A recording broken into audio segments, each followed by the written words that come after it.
The following video will review how to complete your portfolio. Once you log into PDKeeper, you will notice a column of items on the left-hand side. Everything here is what you will need to successfully complete and submit your portfolio. On the right-hand side, you will notice your review year.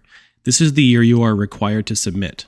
For example, if your review year is 2023, you would have had to submit your portfolio by April 1st, 2023. And the portfolio would then contain activities that you enter into your learning log from March 1st of the previous year, so March 1st, 2022, until February 28th, 2023. Let's start by clicking on About Portfolio. On this page, you will see something called the Grow Wheel. This provides a framework for identifying many different areas of respiratory therapy practice. Please note, when doing your learning log, you are required to choose one of these areas. However, you are not required to have a learning log entry for each section in the wheel. It is simply a guide to what is considered a well-rounded respiratory therapist. For more information on any of these sections, simply click the title and read the information. There's also a link directly to the CRTO website for more information on this topic. To complete your portfolio, you must first complete the self-assessment component. The purpose of conducting a self-assessment is to assist you in identifying what types of professional development you are currently engaged in, as well as your future learning needs. All of this information is available on this page, as well as the instructions for completing each section, but I will mention these instructions as we go through creating a self-assessment and completing one. So to create one, simply click Start a New Self-Assessment. After clicking Start New Self-Assessment, you'll be brought to the first part in the 8-part self-assessment. If you scroll upwards, you will see the instructions are still at the top of this page. Each of these sections requires you to choose one of the items from the list. It is permissible to choose I am not currently engaged in professional development in this particular area. However, you will notice a part 2 for every single section, and this one is part 2 for the leader section.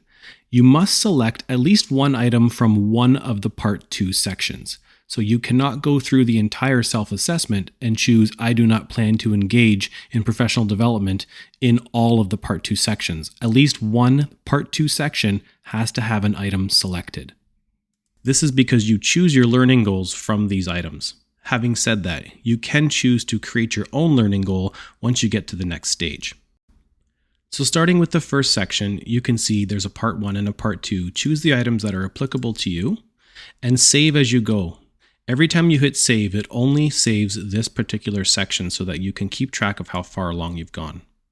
Once you click save, it will let you know you've saved your selections and they become highlighted. If you want to change them, simply check the boxes and click update.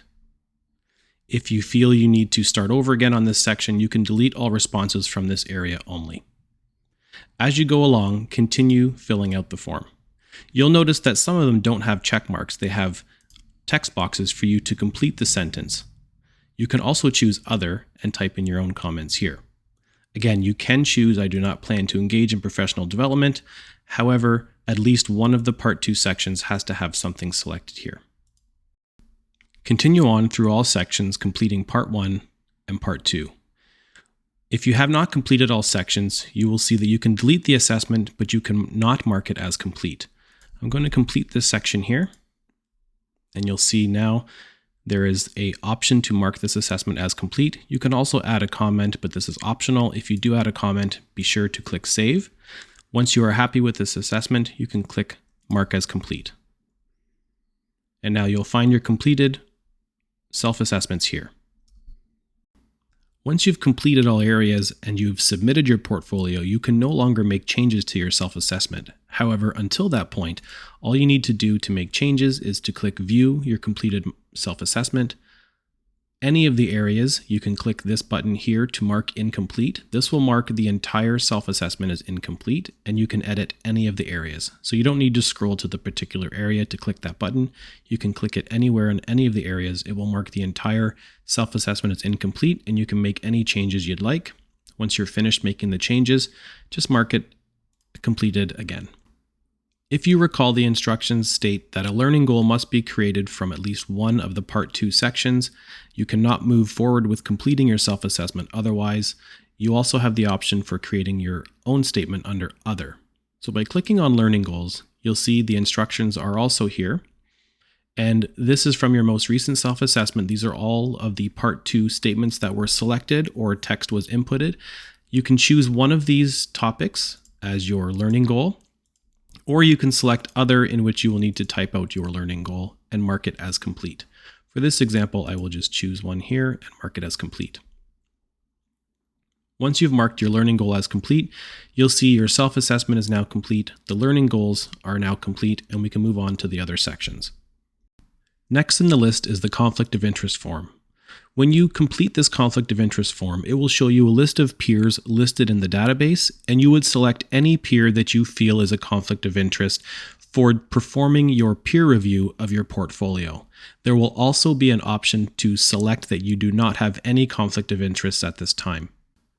Now that you've completed your conflict of interest form, we can move on to the learning log. This is something that you should actively participate in, logging activities, so that when you have to submit your portfolio, you already have learning activities that have been logged for the past year.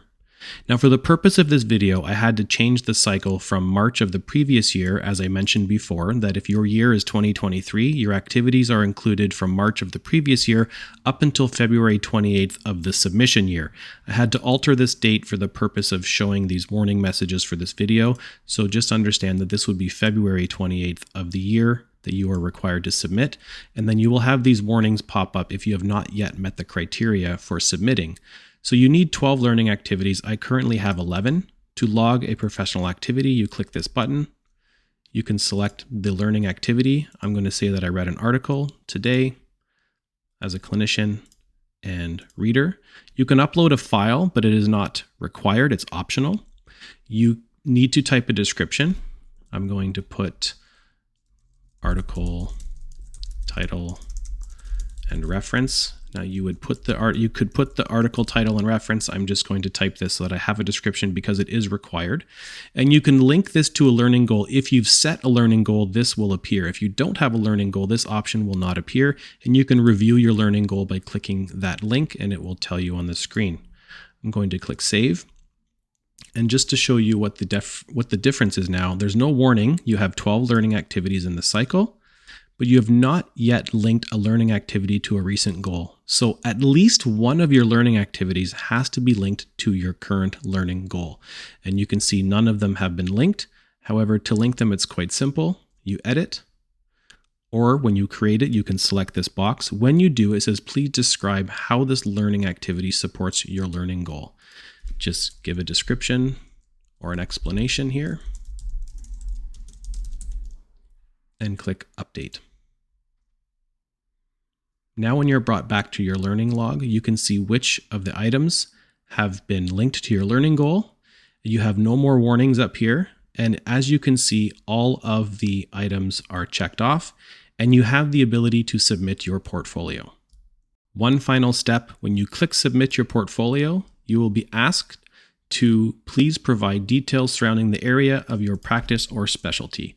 So you can say adult critical care, for example, and then submit your portfolio. It will now be submitted for review by a peer, and it will ensure not to select any peers from your conflict of interest form. All of the items are now reset. There's no checkboxes, and it shows you the date in which you completed your portfolio. We will end this video with some additional information. When selecting a learning goal, ensure your goal is specific and that your learning log supports ways to accomplish your goal. While recertifications like PALS or ACLS are important, it is encouraged that the majority of your learning activities are new learnings. And finally, your portfolio will be reviewed by a trained peer assessor who will provide feedback and offer comments. If your portfolio is unclear or does not provide a clear explanation of your goal and learning, you may be required to participate in a coaching session with your assessor. One final thing before we go. At any time, if you'd like to review this video, you'll find it under the videos section. We also have written documentation you can find by clicking the question mark at the top of the page here. Here you can find an entire section on all of the elements of your portfolio. Thanks for watching.